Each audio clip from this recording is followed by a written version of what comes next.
Ketika bangsa itu melihat bahwa Musa mengundur-undurkan turun dari gunung itu, maka berkumpullah mereka mengurumuni Harun dan berkata kepadanya, "Mari, buatlah untuk kami Allah yang akan berjalan di depan kami, sebab Musa ini orang yang telah memimpin kami keluar dari tanah Mesir. Kami tidak tahu apa yang telah terjadi dengan dia." Lalu berkatalah Harun kepada mereka, "Tanggalkanlah anting-anting emas yang ada pada telinga istrimu, anakmu laki-laki dan perempuan, dan bawalah semuanya kepadaku." Lalu seluruh bangsa itu menanggalkan anting-anting emas yang ada pada telinga mereka dan membawanya kepada Harun. Diterimanya itu dari tangan mereka, dibentuknya dengan pahat, dan dibuatnyalah daripadanya anak lembu tuangan. Kemudian berkatalah mereka, "Hai Israel, inilah Allahmu yang telah menuntun engkau keluar dari tanah Mesir." Ketika Harun melihat itu, didirikannya mezbah di depan anak lembu itu. Berserulah Harun, katanya, "Besok hari raya bagi Tuhan." Dan keesokan harinya, pagi-pagi, maka mereka mempersembahkan korban bakaran dan korban keselamatan. Sesudah itu, duduklah bangsa itu untuk makan dan minum. Kemudian bangunlah mereka dan bersukaria. Berfirmanlah Tuhan kepada Musa, "Pergilah, turunlah, sebab bangsamu yang kau pimpin keluar dari tanah Mesir telah rusak lakunya. Segera juga mereka menyimpang dari jalan yang kuperintahkan kepada mereka. Mereka telah membuat anak lembu tuangan, dan kepadanya mereka sujud menyembah dan mempersembahkan korban sambil berkata, 'Hai Israel, inilah Allahmu yang telah menuntun engkau keluar dari tanah Mesir.'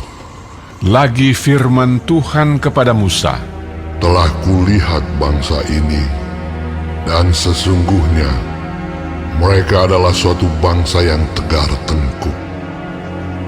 Oleh sebab itu biarkanlah aku, supaya murkaku bangkit terhadap mereka, dan aku akan membinasakan mereka. Tetapi engkau akan kubuat menjadi bangsa yang besar." Lalu Musa mencoba melunakkan hati Tuhan Allahnya dengan berkata, "Mengapakah Tuhan, murkamu bangkit terhadap umatmu yang telah kau bawa keluar dari tanah Mesir dengan kekuatan yang besar dan dengan tangan yang kuat? Mengapakah orang Mesir akan berkata, 'Dia membawa mereka keluar dengan maksud menimpakan malapetaka kepada mereka dan membunuh mereka di gunung dan membinasakannya dari muka bumi?' Berbaliklah dari murkamu yang bernyala-nyala itu, dan menyesallah karena malapetaka yang hendak kau datangkan kepada umatmu. Ingatlah kepada Abraham, Ishak dan Israel, hamba-hambamu itu, sebab kepada mereka engkau telah bersumpah demi dirimu sendiri dengan berfirman kepada mereka, 'Aku akan membuat keturunanmu sebanyak bintang di langit, dan seluruh negeri yang telah kujanjikan ini akan kuberikan kepada keturunanmu, supaya dimilikinya untuk selama-lamanya.' Dan menyesallah Tuhan karena malapetaka yang dirancangkannya atas umatnya. Setelah itu berpalinglah Musa, lalu turun dari gunung dengan kedua loh hukum Allah dalam tangannya, loh-loh yang bertulis pada kedua sisinya, bertulis sebelah menyebelah. Kedua loh itu ialah pekerjaan Allah, dan tulisan itu ialah tulisan Allah ditukik pada loh-loh itu. Ketika Yosua mendengar suara bangsa itu bersorak, berkatalah ia kepada Musa. Ada bunyi sorak peperangan, kedengaran di perkemahan.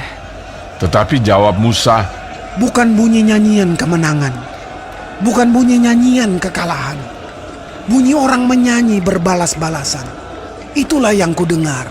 dan ketika ia dekat ke perkemahan itu dan melihat anak lembu dan melihat orang menari-nari, maka bangkitlah amarah Musa.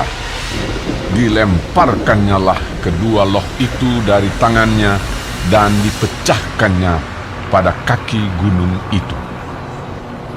Sesudah itu diambilnyalah anak lembu yang dibuat mereka itu, dibakarnya dengan api dan digilingnya sampai halus, kemudian ditaburkannya ke atas air dan disuruhnya diminum oleh orang Israel. Lalu berkatalah Musa kepada Harun, Apakah yang dilakukan bangsa ini kepadamu, sehingga kau mendatangkan dosa yang sebesar itu kepada mereka? tetapi jawab Harun, Janganlah bangkit amarah Tuanku. Engkau sendiri tahu bahwa bangsa ini jahat semata-mata. Mereka berkata kepadaku, buatlah untuk kami Allah yang akan berjalan di depan kami, sebab Musa ini, orang yang telah memimpin kami keluar dari tanah Mesir, kami tidak tahu apa yang telah terjadi dengan dia. Lalu aku berkata kepada mereka, siapa yang mempunyai emas haruslah menanggalkannya. Mereka memberikannya kepadaku, dan aku melemparkannya ke dalam api, dan keluarlah anak lembu ini. ketika Musa melihat bahwa bangsa itu seperti kuda terlepas dari kandang, sebab Harun telah melepaskannya sampai menjadi buah cemooh bagi lawan mereka, maka berdirilah Musa di pintu gerbang perkemahan itu serta berkata, Siapa yang memihak kepada Tuhan, datanglah kepadaku. lalu berkumpullah kepadanya seluruh Bani Lewi. Berkatalah ia kepada mereka, Beginilah firman Tuhan Allah Israel. Baiklah kamu masing-masing mengikatkan pedangnya pada pinggangnya, dan berjalanlah kian kemari melalui perkemahan itu, dari pintu gerbang ke pintu gerbang. Dan biarlah masing-masing membunuh saudaranya, dan temannya, dan tetangganya. Bani Lewi melakukan seperti yang dikatakan Musa, dan pada hari itu tewaslah kira-kira 3.000 orang dari bangsa itu. Kemudian berkatalah Musa, Baktikanlah dirimu mulai hari ini kepada Tuhan, masing-masing dengan membayarkan jiwa anaknya laki-laki dan saudaranya, yakni supaya kamu diberi berkat pada hari ini. Keesokan harinya berkatalah Musa kepada bangsa itu, Kamu ini telah berbuat dosa besar, tetapi sekarang aku akan naik menghadap Tuhan. Mungkin aku akan dapat mengadakan pendamaian karena dosamu itu. Lalu kembalilah Musa menghadap Tuhan dan berkata, Bangsa ini telah berbuat dosa besar, sebab mereka telah membuat ala emas bagi mereka. Tetapi sekarang, kiranya engkau mengampuni dosa mereka itu. Dan jika tidak, hapuskanlah kiranya namaku dari dalam kitab yang telah kau tulis. Tetapi Tuhan berfirman kepada Musa, Siapa yang berdosa kepadaku, nama orang itulah yang akan kuhapuskan dari dalam kitabku. Tetapi pergilah sekarang, tuntunlah bangsa itu ke tempat yang telah kusebutkan kepadamu. Akan berjalan malaikatku di depanmu, tetapi pada hari pembalasanku itu, aku akan membalaskan dosa mereka kepada mereka. Demikianlah Tuhan menulahi bangsa itu, karena mereka telah menyuruh membuat anak lembu buatan Harun itu.